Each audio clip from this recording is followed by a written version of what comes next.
ನಿಲ್ಕೆ ಸುಲಭೋಪಾಯದಿಂದಿರಿಟ್ಟು ಬಾಹ್ಯ ಸ್ಥಳಕ್ಕೆ ಕುರುಹಾಗಿ ದಾಯದೋರಿ ಸಮಸ್ತ ಭಕ್ತ ನಿಕಾಯವನು ಪಾವನವ ಮಾಡಿದ ರಾಯ ಪೂರ್ವಾಚಾರ್ಯ ಸಂಗನ ಬಸವ ಶರಣಾರ್ಥಿ.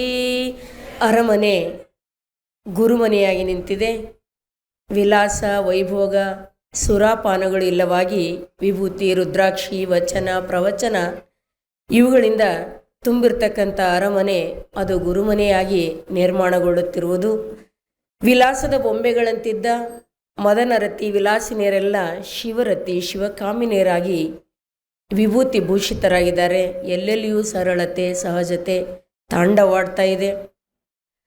ದೇವಿ ದಾಸಿ ಪದಗಳು ದೂರವಾಗಿ ಅಕ್ಕ ತಂಗಿ ತಾಯಿ ಪದಗಳು ವಿಜೃಂಭಿಸ್ತಾ ಇದ್ದಾವೆ. ಎಲ್ಲೆಲ್ಲಿಯೂ ಕೂಡ ಅರಮನೆಯ ಸಂಗೀತ ಬಲ್ಲ ಜಾಣೆಯ ದಾಸಿಯರೆಲ್ಲರೂ ಕೂಡ ಸಂಗೀತ ವಿಶಾರದೆಯರು ಸುಶ್ರಾವ್ಯವಾಗಿ ವಚನಗಳನ್ನು ಹಾಡ್ತಾ ಇದ್ದಾರೆ. ಇದೆಲ್ಲ ಕಂಡ ಕೌಶಿಕನಿಗೆ ಗಾಬರಿ ಆಗ್ತದೆ. ಅರಮನೆಯ ವಾತಾವರಣ ತನ್ನ ಕೈಮೀರಿ ಹೋಗ್ತಾ ಇದೆಯೇನೋ, ತನ್ನ ನಿಯಂತ್ರಣ ತಪ್ತಾ ಇದೆಯೇನೋ ಅಂತಕ್ಕಂತಹ ಭ್ರಮೆ ತನಗೆ ತಾನೇ ಉಂಟಾಗ್ತದೆ. ತನ್ನ ಆಪ್ತ ಮಿತ್ರನಾಗಿರ್ತಕ್ಕಂತಹ ಮಹಾದೇವಿನ ಅರಮನೆಗೆ ಕರೆತಂದಿರತಕ್ಕಂತಹ ವಸಂತಕನು ಕೂಡ ಮಹಾದೇವಿಯ ನಡೆಯಿಂದ ಪರಿಪೂರ್ಣವಾಗಿ ಪರಿವರ್ತಿತನಾಗಿದ್ದಾನೆ, ಪ್ರಭಾವಿತನಾಗಿದ್ದಾನೆ. ಆಕೆಯ ಸನ್ನಿಧಿಯಲ್ಲಿ ಅವನಿಗೂ ಸದಾಕಾಲ ದೈವೀ ಭಾವವೇ ಸ್ಫುರಿಸ್ತಾ ಇದೆ. ಮಹಾದೇವಿಯನ್ನು ಕಾಮಿಸುವುದೆಂದರೆ ಕೌಶಿಕ ಮಹಾರಾಜ ಅದು ಅರಗಿನ ಪುತ್ಥಳಿಗೆ ಮುದ್ದಿಟ್ಟಂತೆ. ಅರಗಿನ ಪುತ್ಥಳಿಗೆ ಅರಗಿನ ಪುತ್ಥಳಿ ಬೆಂಕಿಗೆ ಮುದ್ದಿಟ್ಟಂತೆ ನಿನ್ನದು ಹುಚ್ಚು ಸಾಹಸವಾಗ್ತದೆ, ಉರಿದು ಹೋಗ್ಬೋದು, ಕರಗಿ ಹೋಗ್ಬೋದು, ಎಚ್ಚರ ಅಂತಕ್ಕಂತಹ ಎಚ್ಚರದ ಮಾತುಗಳನ್ನು ಕೂಡ ಆಗಾಗ ಕಿವಿಯಲ್ಲಿ ಹಾಕ್ತಾ ಇದ್ದಾನೆ. ಆದರೂ ಕೂಡ ಕಾಮಾತುರಣನಾಗಿರ್ತಕ್ಕಂಥವನಿಗೆ ಯಾವುದೇ ಹಿತ ನುಡಿಗಳು ಗುರುಪದೇಶಗಳು ಕಿವಿಯಲ್ಲಿ ಹೋಗೋದಿಲ್ಲ. ಅಂತಹ ವಿಷಯ ಲೋಲುಪನಾಗಿ ಕಾಮದಿಂದ ಉದ್ವೇಗಿತನಾಗಿರ್ತಕ್ಕಂತಹ ಕೌಶಿಕ ಯಾವುದೇ ಮಾತುಗಳನ್ನು ಕೇಳುವ ಸ್ಥಿತಿಯಲ್ಲಿರೋದಿಲ್ಲ. ಆದರೂ ಕೂಡ ಒಮ್ಮೊಮ್ಮೆ ಅವನ ವಿವೇಕವು ಎಚ್ಚರಿಸ್ತದೆ. ಬಹುಶಃ ವಸಂತಕ ಹೇಳೋದು ಸರಿ ಇರಬಹುದು, ಈಕೆ ಎಂದೂ ಕೂಡ ನನ್ನವಳಾಗ್ತಾಳೆ ಅಂತ ಮನಸ್ಸಿಗೆ ಅನಿಸುವುದೇ ಇಲ್ಲ. ಪ್ರಶಾಂತ ಭವನದ ಕಡೆಗೆ ನೋಡ್ತಾನೆ. ಅವನು ಕುಳಿತಿರ್ತಕ್ಕಂತಹ ಎದುರುಗಡೆನೆ ಪ್ರಶಾಂತ ಭವನ. ಆ ಜಾರದಲ್ಲಿಯೇ ಈ ಒಂದು ಅನುಭವಗೋಷ್ಠಿ ನಡೆದಿದೆ. ಅನುಭವಗೋಷ್ಠಿಯಲ್ಲಿ ಕಲ್ಯಾಣದಿಂದ ಬಂದ ಜಂಗಮರೊಂದಿಗೆ ಮಹಾದೇವಿ ಅನುಭವದ ಆನಂದದ ಅರಸಂಚೆಯಾಗಿ ತೇಲ್ತಾ ಇದ್ದಾಳೆ. ಬಹುದಿನದ ನಂತರ ನೆಂಟರು ಭೇಟಿಯಾದಂತಹ ಆನಂದ ಆಕೆಗೆ ಆಗ್ತಾ ಇದೆ. ಭಾಳ ದಿವಸದ ನಂತರ ನೆಂಟರಿಗೆ ಭೇಟಿಯಾದರೆ ಮಾತುಗಳೇ ಮುಗಿಯೋದಿಲ್ವೋ, ಅದೇ ರೀತಿಯಾಗಿ ಅನುಭವಗೋಷ್ಠಿ ಇವಾಗ ಮುಗೀತದೋ ಹೋಗಿ ಮಾತಾಡಿಸ್ಬೇಕು, ಮಹಾದೇವಿಯನ್ನು ನೋಡಬೇಕು ಅನ್ನೋ ಹಂಬಲದಿಂದ ಕೌಶಿಕ ಕುಳಿತಿದ್ದಾನೆ. ಆದರೆ ಇಲ್ಲಿ ಆ ಮಾತುಗಳೇ ಮುಗಿಯೋದಿಲ್ಲ. ದರಿದ್ರಂಗೆ ಕಡವರ ಸಿಕ್ಕಂತಹ ಆನಂದದ ಉನ್ನತದ ಸ್ಥಿತಿಗೇರಿದಾಳೆ ಮಹಾದೇವಿ. ಕಲ್ಯಾಣದಲ್ಲಿ ನಡೀತಾ ಇರತಕ್ಕಂತಹ ಕಲ್ಯಾಣ ಕಾರ್ಯಗಳ ಕೇಂದ್ರ ಶಕ್ತಿ ಬಸವಣ್ಣನವರ ಬಗ್ಗೆ, ಅವರ ಮಾತೃಹೃದಯದ ಬಗ್ಗೆ, ಶರಣ ಪ್ರೇಮ ಜಂಗಮ ಪ್ರೇಮದ ಬಗ್ಗೆ, ಅಲ್ಲಿಯ ಶರಣರ ಲಿಂಗನಿಷ್ಠೆ ಕಾಯಕನಿಷ್ಠೆ ದಾಸೋಹ ಇದೆಲ್ಲ ಕೇಳ್ತಾ ಆಕೆಯ ಹಂಬಲ ಇನ್ನೂ ಕೂಡ ಹೆಚ್ಚಾಗ್ತಾ ಇದೆ. ಯಾವಾಗಲೂ ನಾವು ಏನನ್ನು ಸಾಧಿಸ್ಬೇಕು ಅನ್ಕೋತೀವೋ ಅದರ ಬಗ್ಗೆನೇ ಕೇಳಬೇಕು. ತತ್ಕಥನಂ ತಚ್ಚಿಂತನಂ. ನಮಗೆ ವಿರೋಧವಾಗಿರ್ತಕ್ಕಂಥ ವಿರೋಧಿ ಭಾವದ ಮಾತುಗಳನ್ನು ಕೇಳಬಾರ್ದು. ಭಕ್ತಿ ಉತ್ಪನ್ನ ಆಗಲಿಕ್ಕೆ ಶ್ರವಣವೂ ಕೂಡ ಒಂದು ಕಾರಣದು. ಯಾರದೇ ಮೇಲಾಗಲಿ ಅಥವಾ ಯಾವುದರ ಮೇಲಾಗಲಿ ನಮಗೆ ಭಕ್ತಿ ಪ್ರೀತಿ ಪ್ರೇಮ ಹುಟ್ಟಬೇಕಾದರೆ ಅದರ ಗುಣಗಾನವನ್ನು ನಾವು ಕೇಳ್ತಾ ಇರಬೇಕು. ಸುಮ್ಮನೆ ಒಂದು ವಸ್ತು ಅದ ಬಜಾರ್ನಲ್ಲಿ ಮಾರ್ಕೆಟ್ನಲ್ಲಿ ಒಂದು ವಸ್ತು ಅಂದಾಗಲೂ ಕೂಡ, ಅಥವಾ ಒಂದು ಬಟ್ಟೆ ಒಂದು ಸೀರೆ ಬಂದಿದೆ ಅಂದಾಗಲೂ ಅದು ತೊಗೊಂಡು ಬಂದು ಬಳಸಿದವರು ಅದರ ಆನಂದದ ಬಗ್ಗೆ, ಅದರ ಸುಖಿತ್ವದ ಬಗ್ಗೆ ನಮಗೊಂದೇಳೆ ವರ್ಣನೆ ಮಾಡ್ತಾ ಇದ್ರು ಅಂದ್ರೆ ಕಾಲು ನಿಂದ್ರಲ್ಲ. ಯಾವಾಗ ಹೋಗಿ ತೊಗೊಂಡಿವೋ ಅನ್ನುವ ಭಾವ ನಮಗುಂಟಾಗ್ತದೆ. ಅಂಥದೇ ಭಾವ ಇಲ್ಲಿ ಮಹಾದೇವಿ ತಾಯಿಗೆ ಕಲ್ಯಾಣದ ವರ್ಣನೆ, ಶರಣರ ವರ್ಣನೆ, ಬಸವಣ್ಣನವರ ವ್ಯಕ್ತಿತ್ವ, ಅವರ ಮಾತೃಹೃದಯತ್ವ ಎಲ್ಲ ಕೇಳಿ ಇನ್ನೂ ಭಕ್ತಿ ದ್ವಿಗುಣ ಆಗ್ತಾ ಇದೆ. ಮಹಾದೇವಿಯಲ್ಲಿ ಮೊದಲೇ ಇತ್ತು ಆ ಕರುಳ ಸಂಬಂಧ, ಆದರೆ ಈಗ ಅದು ದ್ವಿಗುಣ ಆಗ್ತಾ ಇದೆ. ಕಣ್ಣು ಮುಚ್ಚಿ ಕಲ್ಯಾಣವನ್ನು ಕಲ್ಪಿಸಿಕೊಳ್ತಾ ಇದ್ದಾಳೆ. ಕಲ್ಯಾಣ ಹೇಗಿರ್ಬೋದು, ಬಸವಣ್ಣವ್ರು ಹೇಗಿರಬೇಕು ಇನ್ನೂ ನೋಡಿಲ್ಲ ಯಾವುದೂ ಆಕೆ. ಈಗಿನಷ್ಟು ಸುಲಭನೂ ಇರಲಿಲ್ಲ. ಅವಾಗ ಪಟ್ನೆ ಅಂದಿವೇನೋ, ಬಸ್ ಟಿಕೆಟ್ ತೆಗೆದು ಹೋದಿವೇನೋ ಅನ್ನುವಂಗೆ. ಅಂತಹ ಒಂದು ಕಲ್ಯಾಣವನ್ನು ನೋಡಬೇಕು ಅನ್ನುವ ಹಂಬಲ. ಶ್ರೀಶೈಲ ಕಲ್ಯಾಣ ಎರಡು ಆಕೆಯ ಎರಡು ಪರ್ಯಾಯ ಪದಗಳಾಗಿದ್ದು, ಆಕೆ ಎರಡು ಜೀವನದ ಗುರಿಗಳಾಗಿದ್ದು. ಕಲ್ಯಾಣದ ನಾನು ನೆನಪು ತೆಗೆದಾಗೊಮ್ಮೆ ರೋಮಾಂಚಿತಳಾಗ್ತಾ ಇದ್ದಳು. ಯಾವಾಗ ಹೋದೇನೋ ಅಂತ ಕಲ್ಯಾಣದ ಕನಸು ಕಣ್ಣು ಮುಚ್ಚಿ ಕಾಣ್ತಾ ಇದ್ದಾಳೆ.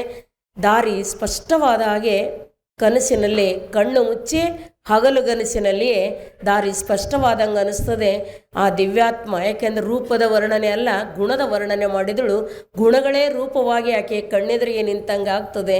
ಬಸವಣ್ಣ ಕೈ ಚಾಚಿ ಕರೀತಾ ಇದ್ದಾರೆ ಅಂತಕ್ಕಂಥ ಭಾವ ಮೂರ್ತಿ ಭವಿಸ್ತದೆ ಆಕೆ ಕಣ್ಣೆದುರಿಗೇನೆ. ಆದರೆ ಅವ್ರು ಎಷ್ಟೇ ಕರೀತಾ ಇದ್ರು ನನಗೆ ಹೋಗಲಾರದೆ ಇರ್ತಕ್ಕಂಥ ಕಾಲುಗಳಿಗೆ ಯಾರೋ ಬೇಡಿ ಹಾಕಿದಂತಹ ಅನುಭವನೂ ಕೂಡ ಆಗ್ತದೆ. ಕಾಲುಗಳಿಗೆ ಬೇಡಿ ಇದ್ದಾವೆ, ಕೈಗಳು ಕರೀತಾ ಇದ್ದಾವೆ, ಹೋಗಲಿಕ್ಕೆ ಸಾಧ್ಯ ಆಗ್ತಾ ಇಲ್ಲ ಅಂತಕ್ಕಂಥ ಭಾವ ಬರ್ತದೆ. ಇಲ್ಲಿ ಎದುರಿಗೆ ಕುಂತಿರ್ತಕ್ಕಂಥ ಜಂಗಮರು ವಚನಗಳನ್ನು ಹಾಡೇ ಹಾಡ್ತಾ ಇರ್ತಾರೆ.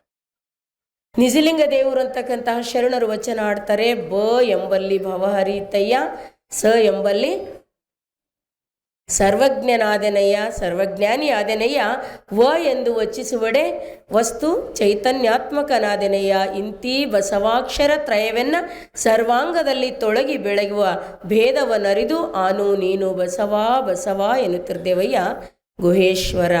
ಈ ವಚನ ಕೇಳಿ ಮತ್ತೆ ಕಣ್ಣು ತೆಗಿತಾಳೆ ಮಹಾದೇವಿ. ಗುರುಗಳು ಅರ್ಥ ಮಾಡಲಿಕ್ಕೆ ಪ್ರಾರಂಭ ಮಾಡ್ತಾರೆ. ಬ ಎಂಬಲ್ಲಿ ಎನ್ನ ಭವ ಹರಿದು ಹೋಯಿತು. ಮಹಾದೇವಿ ಬಸವ ಅನ್ನುವ ಹೆಸರು ಕೇವಲ ಶಬ್ದವಲ್ಲ, ಅದು ಹೆಸರಲ್ಲ. ಭವಕ್ಕೆ ಕಾರಣವಾಗಿರ್ತಕ್ಕಂಥ ಎಲ್ಲ ಕರ್ಮವನ್ನು ಹರಿತಕ್ಕಂಥ ಶಕ್ತಿ ಆ ನಾಮದಲ್ಲದ. ಅದರಲ್ಲಿ ಒಂದೊಂದೇ ಅಕ್ಷರಗಳನ್ನು ಕುರಿತು ಮಹಾಜ್ಞಾನಿಯಾಗಿರ್ತಕ್ಕಂಥ ವ್ಯೋಮಕಾಯ ಸಿದ್ಧರಾದ ಅಲ್ಲಮ ಪ್ರಭುಗಳು ಈ ಮಾತನ್ನು ಹೇಳ್ತಾ ಇದ್ದಾರೆ. ಬ ಎಂಬಲ್ಲಿಯನ್ನು ಭವಹರಿತಯ್ಯ. ಇದು ಸಾಮಾನ್ಯವಾದ ಮಾತಲ್ಲ, ಯಾರೋ ಭಕ್ತಿ ಅತಿರೇಕದಲ್ಲಿ ನುಡಿದಿರ್ತಕ್ಕಂಥ ಮಾತಲ್ಲ. ಸರ್ವಜ್ಞಾನಿಯಾಗಿರ್ತಕ್ಕಂತಹ ಅಲ್ಲಮ ಪ್ರಭು ಆ ನಾಮದಲ್ಲಿ ಸಮಾಧಾನವನ್ನು ಕಂಡುಕೊಂಡಿದ್ದಾರೆ. ಅದಕ್ಕಂಥ ಒಂದು ಮೋಡದಂತೆ ಮುಚ್ಚಿರ್ತಕ್ಕಂತಹ ನಮಗೆ ಈ ಒಂದು ಭವತಾರಣವಾಗಿರ್ತಕ್ಕಂತಹ ಬ ಎನ್ನುವ ಅಕ್ಷರದಿಂದ ಸತ್ಯ ದರ್ಶನ ಆಗ್ತದೆ. ಮೋಡ ಇಲ್ಲದೆ ಇದ್ದಾಗ ಹೇಗೆ ತಿಳಿಯಾದ ಆಕಾಶದ ದರ್ಶನ ಆಗ್ತದೋ, ಚಂದ್ರನ ದರ್ಶನ ಆಗ್ತದೋ, ಸೂರ್ಯನ ದರ್ಶನ ಆಗ್ತದೋ, ಅದೇ ರೀತಿಯಾಗಿ ಸತ್ಯ ದರ್ಶನ ಬ ಎನ್ನುವ ಅಕ್ಷರದಲ್ಲಿದೆ ಅಂತಕ್ಕಂಥ ಮಾತು ಅವರು ಹೇಳ್ತಾ ವರ್ಣನೆ ಮಾಡ್ತಾರೆ. ಸ ಎಂದರೆ ಸರ್ವಜ್ಞಾನ. ಸರ್ವಜ್ಞಾನ ಅಂದರೆ ಯಾವುದು? ಸರ್ವಜ್ಞಾನ ಪಡ್ಕೊಳ್ಳಿಕ್ಕೆ ಸಾಧ್ಯನ ಜೀವನದಲ್ಲಿ? ಎಲ್ಲರೂ ಎಷ್ಟೇ ಜ್ಞಾನ ಪಡೆದೀವಿ ಅಂದರೆ MBBS ದವರಿಗೆ ಇಂಜಿನಿಯರಿಂಗ್ ಜ್ಞಾನ ಇಲ್ಲ, ಇಂಜಿನಿಯರ್ದವರಿಗೆ MBBS ಜ್ಞಾನ ಇಲ್ಲ, ಅಧ್ಯಾತ್ಮದವರಿಗೆ ಲೌಕಿಕ ಇಲ್ಲ, ಲೌಕಿಕದವರಿಗೆ ಅಧ್ಯಾತ್ಮ ಇಲ್ಲ. ಒಂದೊಂದಕ್ಕೆ ಇಷ್ಟು ಒಂದು ದೊಡ್ಡ ದೊಡ್ಡ ಲೈಬ್ರರಿನೇ ಅದ ಒಂದೊಂದು ಡಿಪಾರ್ಟ್ಮೆಂಟ್. ಒಂದು ಜನ್ಮದಲ್ಲಿ ಎಲ್ಲ ಜ್ಞಾನ ಪಡ್ಕೊಳ್ಳಿಕ್ಕೆ ಹೆಂಗೆ ಸಾಧ್ಯ ಅದ ಮನುಷ್ಯನಿಗೆ? ಸರ್ವಜ್ಞಾನ ಅಂತ ಯಾವುದಕ್ಕೆ ಹೇಳ್ತಾರೆ ನೀವು ಹೇಳ್ತೀರಿ? ಗುರು ಬಸವಣ್ಣನವ್ರು ಹೇಳಿದ್ದಾರೆ, ಗಜಜ್ಞಾನ, ಕುಕ್ಕುಟ ಜ್ಞಾನ ಮತ್ತು ಶ್ವಾನಜ್ಞಾನಗಳೆಂಬ ಜ್ಞಾನತ್ರಯಗಳೇನಾದವು ದೇವಾ, ನಿಮ್ಮನ್ನರಿಯದ ಜ್ಞಾನವೆಲ್ಲ ಅಜ್ಞಾನ. ಸರ್ವಜ್ಞಾನಿ ಅಂದರೆ ಯಾವುದು? ನಿಮ್ಮನ್ನು ಅರಿಯುವುದು. ಆ ಜ್ಞಾನ ಈ ಜ್ಞಾನ ಜಗತ್ತಿನೊಳಗೆ ಎಮ್ಮೆ ಕಳೆದೋಗಿನ ಜ್ಞಾನ, ಕಳ್ರು ಬಂಗಾರು ಇದ ಜ್ಞಾನ ಇವೆಲ್ಲ ಆಯ್ತಾವ ಅಂದ್ಕೊಂಡ್ರಿ. ಮತ್ತು ಹಂಗಂದ್ರೆ ಎಲ್ಲ ಜ್ಞಾನ ಇರ್ತದಂದ್ರೆ ಆ ಜ್ಞಾನ ಈ ಜ್ಞಾನ ಅತ್ತೆ ಅದು ಏನಾಯ್ತು ಇದೇನಾಯ್ತು ಮುಂದೆ ಮಕ್ಕಳಾಗ್ತಾವಿಲ್ಲ ಇಂಥದ್ದು ಹಿಂಗೆ ಹರಿಬೀಳ್ತೀವಿ ನಾವು. ಯಾರಿಗಾರ ಜ್ಞಾನಿಗಳದಾರ ಅದಕ್ಕೆ ಅವ್ರು ಹೇಳ್ತಾರೆ ಇಂತಹ ಜ್ಞಾನಗಳಲ್ಲ. ಜ್ಞಾನ ಯಾವುದು? ಸತ್ಯವನ್ನರಿತ ಜ್ಞಾನವೇ ಸರ್ವಜ್ಞಾನ. ಒಂದನ್ನು ಅರಿತರೆ ಎಲ್ಲವನ್ನೂ ಅರಿತಂಗಾಗ್ತದೋ ಅದಕ್ಕೇನಂತಾರೆ ಸತ್ಯಜ್ಞಾನ, ಸರ್ವಜ್ಞಾನ. ನಾನು ಸರ್ವಜ್ಞನಾದೆ ಅಂದರೆ ನಿಮ್ಮನ್ನು ಅರಿಯುವ ಜ್ಞಾನಿಯಾದೆ. ವ ಎಂದಡೆ ವಸ್ತು ಅಂದರೆ ಜಡ. ಇಲ್ಲಿ ಚೈತನ್ಯ ಆಗೋದು ಅಂತ ಕೇಳಿದ್ರೆ ಪ್ರಪಂಚದಲ್ಲಿ ಪರಮಾತ್ಮನನ್ನು ಕಾಣ್ತಕ್ಕಂಥ ಎಲ್ಲ ವಸ್ತುಗಳಲ್ಲಿಯೂ ಕೂಡ ಅದರ ಹಿಂದಿರುವ ಚೈತನ್ಯವನ್ನು ಕಾಣ್ತಕ್ಕಂಥ ಚೈತನ್ಯದ ಭಾವ ನನಗೆ ಉಂಟಾಗ್ತದೆ. ಎಲ್ಲದರಲ್ಲಿಯೂ ದೇವರನ್ನೇ ಕಾಣ್ತಕ್ಕಂಥ ಪರಿಪೂರ್ಣ ಪರಿಶುದ್ಧ ಪವಿತ್ರ ಭಾವ ನನಗೆ ಕಾಣ್ತದೆ ಅಂತಕ್ಕಂಥ ಮಾತು. ವ ಎನ್ನುವ ಅಕ್ಷರದಲ್ಲಿ ಆ ಶಬ್ದದಲ್ಲಿ ಈ ಅರ್ಥ ಅಡಗಿದೆ. ಜಡತ್ವ ಇಲ್ಲವಾಗಿ ಚೈತನ್ಯ ಮೈ ತುಂಬುತ್ತದೆ. ಬಸವ ಎಂಬುದು ಕೇವಲ ಈಗ ಹೆಸರಾಗಿ ಉಳಿದಿಲ್ಲ, ಅದು ಭವತಾರಣ ಮಾಡುವ ಹಡಗು. ಅದಕ್ಕೇನೆ ಸಿದ್ದರಾಮೇಶ್ವರ ಹೇಳ್ತಾರೆ, ಜಲದಲ್ಲಿ ಉದ್ಭವಿಸಿದ ಮುತ್ತು ಜಲ ತಾನಲ್ಲ. ಮುತ್ತು ಎಲ್ಲಾಗ್ತದ? ನೀರಿನಲ್ಲೇ ಆಗ್ತದ, ನೀರಿನಿಂದನೇ ಆಗ್ತದ. ಆದರೂ ಕೂಡ ಮುತ್ತಿಗೆ ನೀರು ಅಂತೀರೇನು? ಎಂದಾದರೂ ಕರಗ್ತದೇನದು? ಕರಗೋದಿಲ್ಲ. ಅದಕ್ಕಾಗಿ ಜಲದಲ್ಲೇ ಹುಟ್ಟಿದರೂ ಕೂಡ ಮುತ್ತು ಜಲ ಹೇಗೆ ಅಲ್ವೋ ಹಾಗೆ ಮಹಾತ್ಮರು ನಮ್ಮೊಳಗೆ ಹುಟ್ಟಿದ್ರು, ನಮ್ಮಂತಲ್ಲ. ಪರಮಗುರು ಬಸವಣ್ಣ ಜಗವ ಪಾಲಿಸ ಬರಲು. ಬಸವಣ್ಣ ನಮ್ಮಂಗೆ ಹುಟ್ಟಿ ಬಂದಿದ್ದಾರೆ, ಆದರೆ ಸುಖ ದುಃಖಗಳನ್ನು ಉಣ್ಣಬೇಕು ಅಂತ ಬಂದಿಲ್ಲ. ಈ ಜಗತ್ತಿನ ಭೋಗ ಐಶ್ವರ್ಯಗಳನ್ನು ಭೋಗಿಸಬೇಕು ಅಂತ ಬಂದವರಲ್ಲ ಬಸವಣ್ಣ. ಜಗದ ಜನರ ಅಜ್ಞಾನದ ಪರದೆಯನ್ನು ತೊಡಿಬೇಕು, ತೆಗೀಬೇಕು, ಸುಜ್ಞಾನದ ಬೆಳಕನ್ನು ನೀಡಬೇಕು ಅಂತ ನಮ್ಮ ಭವಬಂಧನವನ್ನು ಬಿಡಿಸಲು ಬಂದಿದ್ದಾರೆ ಬಸವಣ್ಣನವರು. ಆದರೆ ಭಾಳ ಜನ ಅಂತಾರೆ ಅವರಿಗೆ ಈ ಸುದ್ದಿಯನ್ನು ಅರಿಯದೆ ಅನೇಕ ಜಡರುಗಳೆಲ್ಲ ತಮಗೆ ಬೇಕಾದ ಪರಿಯಲ್ಲಿ ನುಡಿಯೋರು. ಅವರು ನಮ್ಮಂಗೆ ಅದಾರ, ಅವರು ನಮ್ಮಂಗೆ ಮದುವೆ ಮಾಡ್ಕೊಂಡಾರ, ಅವರು ನಮ್ಮಂಗೆ ಪ್ರಧಾನಮಂತ್ರಿ ಇದ್ದರು, ಉದ್ಯೋಗ ಮಾಡ್ತಿದ್ರು, ಅವರು ನಮ್ಮಂಗೆ ಉಣ್ತಿದ್ರು ಉಡ್ತಿದ್ರು ಅಂತಾರೆ. ಇದು ಅರಿಯದ ಅಜ್ಞಾನಿಗಳು ಈಗ ಮಾತಾಡ್ತಾರೆ. ಆದರೆ ವಿಚಾರ ಮಾಡು, ಸತ್ತ ಪ್ರಾಣಿಯ ನೆತ್ತಿ ಒಪ್ಪಿಪ್ಪ ನಿಶ್ಚಯವು. ಸತ್ತ ಪ್ರಾಣಿಗಳಿಗೆ ಜೀವ ಕೊಡ್ತಕ್ಕಂತಹ ಶಕ್ತಿ ಮರ್ತ್ಯದವರಿಗುಂಟೇ ಶಿವಗಲ್ಲದೆ ಮತ್ತಾರಿಗರ ಅದೇನು? ಸ್ವತಃ ಬಸವಣ್ಣನವರೇ ಹೇಳಿದ್ದಾರೆ, 380 ಪವಾಡಂಗಳ ಮೆರೆದು 88 ಸತ್ತ ಪ್ರಾಣಿಯ ನೆತ್ತಿಸಿ ಅಂತ ಹೇಳ್ತಾರೆ. ಅವರ ಇಡೀ ಜೀವನದಲ್ಲಿ 88 ಸತ್ತ ಪ್ರಾಣಿಗಳನ್ನು ಜೀವಂತಗೊಳಿಸಿರ್ತಕ್ಕಂತಹ, ಶಕ್ತಿದಾಯಕ ಮಾಡಿರ್ತಕ್ಕಂತಹ, ಚೈತನ್ಯ ತುಂಬಿರ್ತಕ್ಕಂತಹ ಪವಾಡಗಳು ತಂತಾನೆ ಘಟಿಸಿ ಹೋದುವು ಅನ್ನೋ ಮಾತನ್ನು ಅವ್ರು ಹೇಳ್ತಾರೆ. ನಿಮ್ಮ ಕರುಣೆಯಿಂದ ಇಷ್ಟೊಂದು ಪವಾಡಗಳು ಸತ್ತ ಪ್ರಾಣಿಯನ್ನು ಎತ್ತತಕ್ಕಂತಹ ಜೀವನ ಆಯಿತು. ಅದಕ್ಕೇನೆ ಸಾಕ್ಷಿ ಎನ್ನುವ ಹಾಗೆ ಸಿದ್ದರಾಮೇಶ್ವರ್ ಕೂಡ ನುಡಿತಾ ಇದ್ದಾರೆ. ಬಸವಣ್ಣನ ನೆನವು ಸುಖ ಸಮುದ್ರವಯ್ಯ. ಕಪಿಲ ಸಿದ್ಧ ಮಲ್ಲಿಕಾರ್ಜುನ ಬಸವಣ್ಣನ ತೋರಿದರಾಗಿ ಅವನು ಬದುಕಿದೆನಯ್ಯ. ಬದುಕೋದು ಅಂತದ ನೋಡ್ರಿ. ಇದು ಎಲ್ಲ ಶರಣರ ವಚನ ನೋಡ್ತೀರಿ ನೀವು. ಬದುಕಿದೆನಯ್ಯ ಬದುಕಿದೆನಯ್ಯ ಅಂದರೆ ಏನು? ಅನ್ನ ನೀರು ಗಾಳಿ ಸಿಕ್ತನ್ಬೇಕಾ? ಬದುಕಿದೆನಯ್ಯ ಅಂದರೆ ನಿಜವಾದ ಜೀವನ ಸಿಕ್ತು ನಮಗೆ ಅಂತ. ನಿಜವಾದ ಜೀವನ ಕೇವಲ ಉಸಿರಾಡೋದು, ಉಣ್ಣೋದು, ತಿನ್ನೋದು ಇದು ಜೀವನ ಅಲ್ಲ. ನಿಜವಾದ ಜೀವನ ಯಾವುದು? ಬದುಕೋದು ಅಂದರೆ ಅರ್ಥ ಮಾಡಿಕೊಂಡು ಸತ್ಯವನ್ನು ಅರಿತು ಬದುಕೋದಲ್ಲ, ಅದು ನಿಜವಾಗಿರ್ತಕ್ಕಂಥ ಜೀವನ. ಅದು ಇಲ್ಲದೇನೆ ಮತ್ತೆಂತೆಂಥದ್ದು. ಮುಲ್ಲಾನ ಹೆಂಡ್ತಿ ಸ್ವಲ್ಪ ಅರೆ ಬರೆ ಮಾತಾಡ್ತಿದ್ದ, ಭಾಳ ದಿವಸ ಆಯ್ತದ ನೆನಪು ಮಾಡ್ಕೊಳ್ಳಾರ್ದು. ಅರೆ ಬರೆ ಮಾತಾಡ್ತಿದ್ದ. ಅವ್ರ ಪಾಪಕ್ಕಿ ಕೆಲವೊಂದು ಮನೆಗೆ ಹಾಗೆ ಇರ್ತದೆ. ಅವ್ರು ಭಾಳ ಶಾಣೆ ಇರ್ತಾರೆ, ಇವು ಪಾಪ ಎಕಡೋ ಇರ್ತಾವೆ ಒಂದೊಂದು. ಹಂಗೆ ಒಬ್ಬೊಬ್ರು ಹಿಂಗೆ ಜೋಡಿ ಹಾಕಿರ್ತಾನೆ ದೇವ್ರು. ಇವು ಹಿಂಗೆ ಮಾತಾಡ್ತಿರ್ತಾನೆ ಅರ್ಧ. ಅವಾಗ ಹೆಂಡ್ತಿ ಕೇಳ್ದೆ, ಈಕಿ ಇದ್ರು ಊರು ಮಂದಿದೆಲ್ಲ ಪಂಚಾಯತ್ ಮಾಡಕ್ಕೆ ಓಡಾಡಕ್ಕಿ. ಊರು ಜನ ಎಲ್ಲ ಈಕಿಯೇ ಕರಿತಿದ್ರು. ಎಲ್ಲಿಗೆ ಹೋಗಿದಿ ಅಂದವ ಊಟ ಮಾಡ್ತಿದ್ದ. ಎಲ್ಲಿಗೆ ಹೋಗಿದಿ ಅಂದ್ರೆ ಇಲ್ಲೇ ನಮ್ಮ ಓಣೆ ಸತ್ತಿರು ನೋಡ್ಲಕ್ಕೆ ಹೋಗಿದ ಅಂದಳಕ್ಕೆ. ಸಾಯೋದು ಹಂಗಂದ್ರೆ ಏನು ಅಂದವ. ಈಗ ಸಿಟ್ಟು ಬಂತು. ಸಾಯೋದಂದ್ರೆ ಅಟ್ ಗೊತ್ತಿಲ್ಲ ನಿನಗೆ? ಅಲ್ಲ, ಸಾಯೋದಂದ್ರೆ ಏನೇ ನನಗೆ ಗೊತ್ತೇ ಇಲ್ಲ ಅಂದ. ಸಾಯೋದಂದ್ರೆ ಏನಾಯ್ತದ ಅಂದವ. ಸಾಯೋದಂದ್ರೆ ಅಟ್ ಗೊತ್ತಿಲ್ಲ ಹುಚ್ಚ, ಮೈ ತಣ್ಣಗಾಯ್ತದ ಅಂದೊಳಕ್ಕೆ. ತಣ್ಣಗಾಯ್ತದ ಅಂದಗಳಿಗೇನೆ ಅವ ಅಂದ ನೆನಪಿಟ್ಕೊಂಡು ಅದೊಂದು ಮಾತು. ಒಂದ್ಸಲ ಹಿಂಗೆ ಮೊನ್ನೆ ನಿನ್ನ ಬಿಟ್ಟಿತ್ತಲ್ಲ, ತೂಫಾನ್ ಬಿಟ್ಟಿತ್ತು, ಚಂಡಮಾರುತದೊಳಗೆ ಪೂರಕ್ಕೆ ಮೈ ನಡುಗಂತ ಚಳಿ ಹೊಂಟಿದ್ದ. ಪಾಪ ಬರುವಾಗ ಮೈ ಎಲ್ಲ ತಣ್ಣಗಾಗೋಗಿತ್ತು. ಸುಮ್ಮನೆ ಹಿಂಗೆ ಎದಕ್ಕೋ ಹಿಂಗೆ ತುರಿಸ್ಕೊಂಡ ಮೂಗು ತಣ್ಣಗಾಗಿತ್ತು. ಮೈಯೆಲ್ಲ ನೋಡ್ಕೊಂಡ ತಣ್ಣಗೆ ಆಗ್ಯದ. ಅವ ಅಂದ ಹೆಣ್ತಿ ಹೇಳಿದ ಮಾತು ನೆನಪಾಯ್ತು. ಸಾಯೋದಂದ್ರೆ ಏನು? ತಣ್ಣಗಾಗೋದು. ಅವ ಅಂದ ತಣ್ಣಗಾಗ್ಯದ ನನ್ನ ಮೈ, ಇನ್ನೇನ ಸತ್ತ ಅನ್ಕೊಂಡ. ಭಾವನೆ ಭಾಳ ಜೋರು ಇರ್ತದ್ರಿ ಯಾವಾಗಲೂ. ಸತ್ತ ಅಂದ ಉದ್ದಕ್ಕೆ ಬಿದ್ದೇ ಬಿಟ್ಟ, ಹೆಣ ಬಿದ್ದಂಗೆ. ಉಸಿರು ನಿಂತು ಹೋದಂಗಾಯ್ತು. ಬಿಗಿ ಹಿಡಿದು ಮಲ್ಕೊಂಡ್ಬಿಟ್ಟ, ನಾ ಸತ್ತೀನಿ ಅಂತ ತಿಳ್ಕೊಂಡು. ಆ ಕಡೆ 4 ಜನ ಕಳ್ರು ಬರ್ಲತ್ತಿರು. ನಮ್ಮವ್ರ ಸಂಸ್ಕೃತಿ ಏನದ, ಕಳ್ರಿರ್ಲಿ ಯಾರೇ ಇರಲಿ ಒಂದು ನಿಯತ್ತದ. ಏನಂದ್ರೆ ಹೆಣ ಕಂಡ್ರೆ ಮಣ್ಣು ಹಾಕಬೇಕು, ಮದುವೆ ಕಂಡ್ರೆ ಅಕ್ಷತ ಯಾರದೇ ಇರ್ಲದು, ನಮಗೆ ಸಂಬಂಧ ಇದ್ದವ್ರದೇ ಇರ್ಬೇಕಂತಲ್ಲ, ಅದೊಂದು ಪುಣ್ಯ ಕಾರ್ಯ ಅದ ಅಂತ ಹಂಗೆ ಪರಿಗಣಿಸಿದ. ನಮ್ಮ ಸಂಸ್ಕೃತಿಯಲ್ಲಿ ಹೆಣ ಕಂಡ್ರೆ ಮಣ್ಣು ಹಾಕೋದು, ಮದುವೆ ಕಂಡ್ರೆ ಅಕ್ಷತ ಹಾಕಿ ಹೋಗ್ಬೇಕಪ್ಪ, ಯಾರ್ದು ಇರಲಿ ಅದೊಂದು ಪುಣ್ಯದ ಕೆಲಸ ಅದ ಅಂತ. ಆ 4 ಮಂದಿ ಕಳ್ರೆ ಇದ್ರು, ಖರೆ ಭಾಳ ನಿಯತ್ತಿನವ್ರಿದ್ರು. ಹೊತ್ಕೊಂಡ್ರು ನೀವು ಮೈ ಮೇಲೆ ಹೊತ್ಕೊಂಡು ಹೊಂಟ್ರು. ಬರಾಗ ಅವ್ರಿಗೆ ಏನು ಸಮಸ್ಯೆ ಉಂಟಾಯ್ತಂದ್ರೆ, ಆ ಊರಿಗೆ ಹೊಸಬ್ರು ಇದ್ರು, ಸ್ಮಶಾನ ಕಡೆದಾಗ ಗೊತ್ತಿದ್ದಿಲ್ಲ. ಅವ ಒಬ್ಬ ಅಂತಾನ ಪೂರ್ವಕದ ಅಂತಾನ, ಒಬ್ಬವ ಪಶ್ಚಿಮಕದ ಅಂತಾನ. ಆಗವ ಪೂರ್ವಕ ನಡೆದ್ರು, ಅದು ಇತ್ತು ಪಶ್ಚಿಮಕ. ಇವ ಎಲ್ಲ ಕೇಳಿಸ್ಕೊಲತ್ತಿದ್ದ. ಇವ ಅಂದ ಆ ಕಡಲ್ರೋ ಈ ಕಡೆದ ಅಂದ. ಅವಾಗ ಅವ್ರಂದ್ರು, ಹುಚ್ಚ ನಮಗೆ ಇಡ್ಡಿತನ ಮೋಸ ಮಾಡಿದಿ, ಥಂಡ್ಯಾಗ ಅಲ್ಲಿ ನಡ್ಕೊಂಡು ಬರಬಾರ್ದಂತ ನಾವು ಬರೋದು ನೋಡಿ ಕೆಳಗೆ ಬಿದ್ದಿದ್ದ ಮಗನ. ದನ್ ಅಂತ ಕೆಳಗೆ ಹಾಕಿದ್ರು. ನೀ ಸತ್ತಿಲ್ಲ ಅಂತ ಅವ ಅಂದ. ನಾ ಸತ್ತಿಲ್ಲ, ಹುಚ್ಚರಿದ್ರೆ ನನ್ನ ಮೈ ನೋಡ್ರಿ ಅಂದವ. ಅರೆ ಮಾತಾಡ್ತಲ್ಲ ಅಂದ್ರೆ ಮಾತಾಡೋದಕ್ಕೆ ಸಾಯಲ್ದೇ ಇರೋದಕ್ಕೇನು ಸಂಬಂಧ ಅದಪ್ಪ? ಮೈ ತಣ್ಣಗಾಗ್ಬೇಕು, ನಂದು ಆಗೋದಿಲ್ಲ ನೋಡ್ರಿ ಅಂದವ.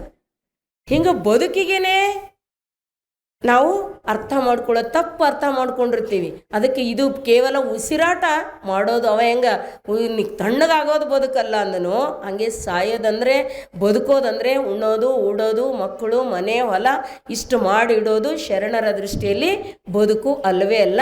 ನಾವು ಬಂದ ಉದ್ದೇಶ ಏನದ ಆ ಕಡೆ ಮುಖ ಮಾಡೋದಲ್ಲ, ಲಿಂಗಾಂಗ ಸಾಮರಸ್ಯದತ್ತ, ಸತ್ಯ ದರ್ಶನದತ್ತ ಮುಖ ಮಾಡೋದೇ ನಿಜವಾದ ಬದುಕದ. ಅದಕ್ಕೆ ಶರಣರ ವಚನದಲ್ಲಿ ನೀವೆಲ್ಲ ವಚನಗಳ ಕೊನೆ ಕೇಳ್ರಿ, ಬದುಕಿದೆನಯ್ಯ ಬದುಕಿದೆನಯ್ಯ ಬದುಕಿದೆನಯ್ಯ ಅಂತ ಹೇಳ್ತಾರೆ ಅವ್ರು. ಬದುಕಿದೆನಯ್ಯ ಅಂದ್ರೆ ಆ ಒಂದು ಸತ್ಯ ದರ್ಶನ ನನಗೆ ಆಯಿತು ಅಂತಕ್ಕಂಥ ಮಾತು. ಅದಕ್ಕೆ ಗುರು ಬಸವಣ್ಣನವರ ನಾಮದಲ್ಲಿ ಬದುಕಿಸುವ ಶಕ್ತಿ ಅದು. ಬದುಕಿಸುವ ಶಕ್ತಿ ಅಂದರೆ ವಿಶೇಷವಾದ ಜೀವನ, 10ರಲ್ಲಿ 11 ಆಗಿರೋದೇ ವಿಶೇಷವಾದ ಸತ್ಯವಾದ ಬದುಕನ್ನು, ಸಾರ್ಥಕವಾದ ಬದುಕನ್ನು ಬದುಕ್ತಕ್ಕಂಥ ಶಕ್ತಿ ಅವರ ನಾಮದಲ್ಲದ. ಅದಕ್ಕೇನೆ ಶಿವಯೋಗಿ ಸಿದ್ದರಾಮೇಶ್ವರ್ ಭಾಳ ಆಶ್ಚರ್ಯ ಅನಿಸ್ತದೆ ನಮಗೆ. ನಾವು ಅದು ಭಾಳ ಅನುಮಾನ ಮಾಡ್ತಾ ಇರ್ತೀವಿ, ಸಂದೇಹ ಮಾಡ್ತೀವಿ ಎಲ್ಲದರಲ್ಲೂ, ಸತ್ಯನೋ ಸುಳ್ಳೋ, ಆಗ್ತದೋ ಇಲ್ಲೋ ಅಂತ. ಆದರೆ ಶರಣರ ಖಚಿತ ನಿಲುವು ಏನಿತ್ತಂದ್ರೆ ಎಷ್ಟು ಚಂದ ಹೇಳ್ತಾರವರು, ಬಸವಾಕ್ಷರ ತ್ರಯದಲ್ಲಿ ಮನವಿಟ್ಟು ನಾನೀಗ, ಬಸವಾಕ್ಷರ ತ್ರಯದಲ್ಲಿ ಮನವಿಟ್ಟು ನಾನೀಗ ಅಸುವಳಿದಾಕ್ಷಣ ನಿತ್ಯನಾದೆ. ಏನು ಮಾಡ್ಲಿಕ್ಕಾಗದಿದ್ರು ಕೂಡ ಸಾಯಗರ ಬಸವ ಬಸವ ಬಸವ ಅನ್ಬೇಕಂತ. ಅಂದ ಕೂಡಲೇ ಮುಕ್ತರಾದಿವಿ ಅಂತಾರೆ ಅವ್ರು. ನಿತ್ಯನಾದೆ ಅಂದ್ರೇನು? ಮುಕ್ತರಾದಿವಿ. ಬಸವ ನಿಜ ಯೋಗದಲ್ಲಿ ನಿತ್ಯ ಪದವನ್ನು ಕಂಡು ಬಸವ ನೀ ನಾನಾದೆ ಯೋಗಿನಾಥ. ಅದಕ್ಕೆ ನಾಮದ ಬಗ್ಗೆ ಭಾಳ ಹೇಳ್ತಾರೆ, ದಾಸರು ಕೂಡ ಹೇಳಿದ್ರು, ನೀನು ಯಾಕೋ ನಿನ್ನ ಹಂಗೆ ಯಾಕೋ, ನಿನ್ನ ನಾಮದ ಬಲ ಒಂದಿದ್ದರೆ ಸಾಕು. ಇವ್ರು ಹೇಳ್ತಾರೆ, ಸಾಯುವಾಗ ಹಸು ಬಿಡುವಾಗ ಇನ್ನೇನು ಸಾಯ್ತೀನಿ ಅನ್ನುವಾಗ ಬಸವಾಕ್ಷರವನ್ನು ನಾನು ಉಚ್ಚರಿಸಿದೆ ಅಂದರೆ ಸಾಕು, ನನಗೆ ಮುಕ್ತಿ ಅದ ಅಂತ ಹೇಳ್ತಾರೆ. ನಿಮಗೇನು ಅನ್ನಿಸ್ತದ? ಇಲ್ಲ ಅದ ಇಲ್ಲ ಮತ್ತು ಹಂಗಾರು ಸುಳ್ಳು ಹೇಳ್ಯಾರೇನು? ಸಾಯುವಾಗ ಬಸವ ಅಂದ್ರೆ ಅದ ಏನಿಲ್ಲ ಅದ. ಆದ್ರೆ ಒಂದು ಸಮಸ್ಯೆ ಏನದ ಅಂದ್ರೆ ಸಾಯುವಾಗ ಅನ್ನಕ್ಕೆ ಬರ್ತದ ಏನಿಲ್ಲ, ಅದು ಭಾಳ ಸಮಸ್ಯೆ ಅದು. ಸಾಯುವಾಗ ಅನ್ನಕ್ಕೆ ಬರ್ತದೆ? ಸಾಯುವ ಪರ್ಯಂತ ಏನೇನಾರ ಅನ್ಕೊಂಡಿದ್ದು ಮಲಗಿದ್ರೆ ಕನಸು ಯಾವ ಬೀಳ್ತಾವ? ಹಗಲೆಲ್ಲ ಏನು ಮಾಡೀವಿ, ಏನು ಅಪೇಕ್ಷೆ ಇಟ್ಕೊಂಡಿವಿ, ಹಗಲು ನೋಡಿದ್ದು ಮಾಡಿದ್ದಾರ ಬೀಳ್ತದ, ಅಥವಾ ಏನು ಮಾಡ್ಬೇಕು ಅನ್ಕೊಂಡೀವಿ, ಏನು ನೋಡ್ಬೇಕಂದೀವಿ ಆ ಕನಸಾರ ಬೀಳ್ತಾವೆ. ಎರಡೇ ಕನಸು ಬೀಳೋದು ನಮಗೆ.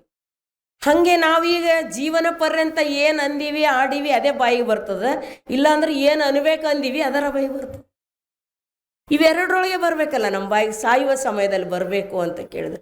ಸಾಯುವ ತನಕ ಏನಂದೀವಿ? ಸಂಸಾರ ಸಂಸಾರ ಸಂಸಾರ. ಹೊಲ ಅಂದ್ವಿ, ಮನೆ ಅಂದ್ವಿ, ದುಕಾನ್ ಅಂದ್ವಿ, ಬಂಗಾರ ಅಂದ್ವಿ, ಬೆಳ್ಳಿ ಅಂದ್ವಿ, ಮಗಳು ಅಂದ್ವಿ, ಹಳೆ ಅಂದ್ವಿ, ಬಾಣಂತ ಅಂದ್ವಿ, ಇವೇ ಅಂದ್ವಿ. ಏನಂದೀವಿ ಮತ್ತು ಇವಾಗ ಬಿಟ್ರೆ ಬೇರೆ ಏನಾರ ಅಂದಿವ? ಏನಾರ ಅಂದಿಲ್ಲ. ಮತ್ತು ಅವಾಗ ಹೆಂಗೆ ಬರ್ಲಿಕ್ಕೆ ಸಾಧ್ಯ ಅದದು? ಭಾಳ ಉಪಾಯ ಹುಡ್ಕೋತೀವಿ ನಾವು ಇಂಥ ಮಾತಿಗೆ. ಯಾವಾಗಲೂ ಭಾಳ ಸರಳವಾದ ಉಪಾಯ ಹುಡುಕ್ತದೆ ಮನಸ್ಸೇ. ಹಂಗೆ ಯಾವಾಗಲೂ ಅದು ಮನಸ್ಸು ಯಾವಾಗಲೂ ಇಂಥದ್ರಿಂದ ದಾರಿ ಹುಡುಕ್ತಾ ಇರ್ತದೆ. ನಾವು ಏನು ದಾರಿ ಕಂಡುಕೊಂಡ್ರು ಭಾಳ ಜನ, ಒಬ್ಬ ದೊಡ್ಡ ಶ್ರೀಮಂತ 4 ಮಂದಿ ಗಂಡು ಮಕ್ಕಳಿದ್ರಂತ. ಅವನಿಗೆ ಯಾರೋ ಹೇಳಿದ್ರು ಗುರುಗಳು, ಹಿಂಗೆ ಸಾಯಾಗ ಶಿವ ಅಂದ್ರೆ ಮುಕ್ತಿ ಆಗೋಯ್ತಿ ಅಂದ್ರು ಅವರು. ಅವ ಅಂದ ಭಾಳ ಸುಲಭ ಉಪಾಯ. ಸಾಯಾಗ ಜೀವ ಯಾರಿಗೆ ನೆನೆಸ್ತದ? ಮಕ್ಕಳಿಗೆ ನೆನೆಸ್ತದ. ಅದಕ್ಕೆ ಅವ್ರ ಹೆಸರೇಟ್ಟು ಶಿವಂದು ಇಟ್ರ ಆಯ್ತು ಅಂದವ. ಒಬ್ಬನ ಹೆಸರು ಗೌರಿಶಂಕರ್ ಇಟ್ಟ. ಗೌರಿಶಂಕರ, ಸದಾಶಿವ, ಚಂದ್ರಶೇಖರ, ಆಮೇಲೆ ಶಿವಪ್ಪ. ಈ 4 ಮಂದಿ ಹೆಸರಿಟ್ಟ. 4 ಮಂದಿಗೆ ಯಾವಾಗ ಕರಿತಾ ಇದ್ದ. ಕೊನೆಗಳಿಗೆ ಬಂದೇ ಬಿಡ್ತು ಎಲ್ಲರಿಗೂ ಬರಂಗೆ. ಅವನಿಗೂ ಎಲ್ಲರಿಗೂ ಬರ್ತದಲ್ಲ ಅದು, ಬಂದೇ ಬಿಡ್ತು. ಬಂದು ಬಿಡ್ತು, ಮಲಗದ. 3 ದಿನ ಜವಾನ್ ಬಿದ್ದೋಯ್ತು, ಕಣ್ಣು ತೆರೀಲಿಲ್ಲ. 3ನೇ ದಿನದ ನಂತರ ಕಣ್ಣು ತೆರೆದ, ಸ್ವಲ್ಪ ಕುಡ್ದ. ಹಾಲು ಹಾಕ್ತಾರೆ ನೋಡ್ರಿ, ಕೊನೆ ಟೈಮ್ನಾಗ ಹಾಲು ಹಾಕಿದ್ರು, ಹಾಲು ಕುಡ್ದ, ಕಣ್ಣು ತೆರೆದ, ಎಲ್ಲ ಕಡೆ ನೋಡ್ದ. ನೀವು ಅಂತೀರಿ ನೋಡ್ರಿ, ಯಾವಾಗ ಭಾಳ ಶಾಣ್ಯರು, ಹಾದಿ ಖರ್ಚು ಇಲ್ಲತ್ತಾನಂತ. ಕಣ್ಣು ತೆರೆದು ಎಲ್ಲ ಕಡೆ ನೋಡ್ದ, ಆ ಕಡೆ ಈ ಕಡೆ ಎಲ್ಲ ನೋಡ್ದ. ಹಿಂಗೆ ಹಾಂ ಅಂದು ಗೌರೀಶಂಕರ್ ಎಲ್ಲಿ ಅಂದ. ಯಪ್ಪ ಇಲ್ಲೇ ಇದ್ದೆ ಅಂತ ಬಂದು. ಎಲ್ಲರೂ ಹೋಗೋ ಟೈಮ್ನಾಗ ಜಮಾ ಆಗಿರ್ತಾರೆ. ಆಗ ಎಲ್ಲ ಹಾಲು ನೀರು ಹಾಕೋಕೆ ಜಮಾ ಆಗಿರಪ್ಪ, ಇಲ್ಲೇ ಇದ್ದೆ ಅಂತ ಬಂದವ. ಅವನಿಗೆ ನೋಡ್ದ, ಅಂದ. ಇನ್ನು ಸದಾಶಿವ ಎಲ್ಲಿ ಅಂದ, ಅವನು ಇಲ್ಲೇ ಇದ್ದೆಪ್ಪ ಅಂತ ಓಡಿ ಬಂದ. ಆಮೇಲೆ ಮೂರನೇ ಅಲ್ಲಕ್ಕೆ ಬರಲಿಲ್ಲ, ಮೂರನೇ ಶಕ್ತಿ ಸಾಲಲ್ಲ, ಕೊನೆ ಟೈಮ್ ಚ ಅಂದ. ಅಂದ ಚಂದ್ರಶೇಖರ್ನು ಇಲ್ಲೇ ಇದೆ ಅಂತ ಬಂದ ಅವನು. ಇನ್ನೊಂದು ಶ್ರೀ ಅನ್ನೋದ್ರಾಗಪ್ಪ ಇಲ್ಲೇ ಇದ್ದಂತ ಶಿವಪ್ಪನು ಬಂದ. ಕೊನೆಗೆ ಅವನಿಗೆ ಈಡು ಸಿಟ್ಟು ಬಂತು ಅವ್ರ ಅಪ್ಪಗಂದ್ರೆ, ಎಲ್ಲರೂ ಇದ್ದಿರು ಹುಚ್ಚಮುಂಡೆ ಮಕ್ಕಳೇ, ದುಕಾನ್ದಾಗ ಯಾರು ಇರ್ತಾರೋ ಅಂದ.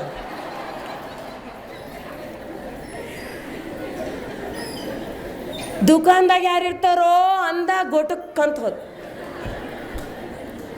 ಪಾಪ ಎಷ್ಟು ಕಷ್ಟಪಟ್ಟು ಮಕ್ಕಳ ಹೆಸರಿಟ್ಟಿದ್ದ, ಆದರೂ ಕೂಡ ಏನಾಯ್ತು, ಜೀವನ ಪರ್ಯಂತ ದುಕಾನ್ ಅಂದಿದ್ದ, ಲಾಭ ಅಂದಿದ್ದ, ತೆರೆದಂದಿದ್ದ, ಮುಚ್ಚದಂದಿದ್ದ, ತೆರೆದಂದಿದ್ದ, ಮುಚ್ಚದಂದಿದ್ದ.